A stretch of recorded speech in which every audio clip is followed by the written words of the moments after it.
सगरो से ताना सुन के गईली जब हार रे, सोचली जरूरत नहीं खे हवा हमार रे। आँखिया के लोर नहीं सूखे बैद ओझा से, आँखिया के लोर नहीं सूखे बैद ओझा से, उड़ गईली बबूनी दुनिया के सोझा से, उड़ गईली बबूनी दुनिया के सोझा से।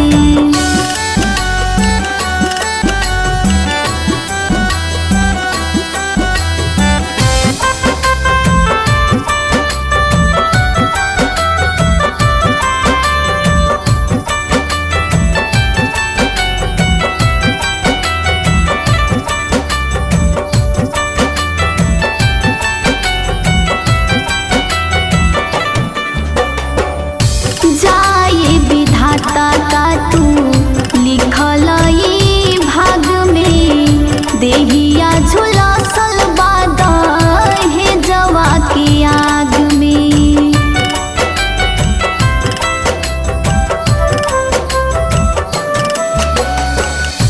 जाए विधाता का तू लिखल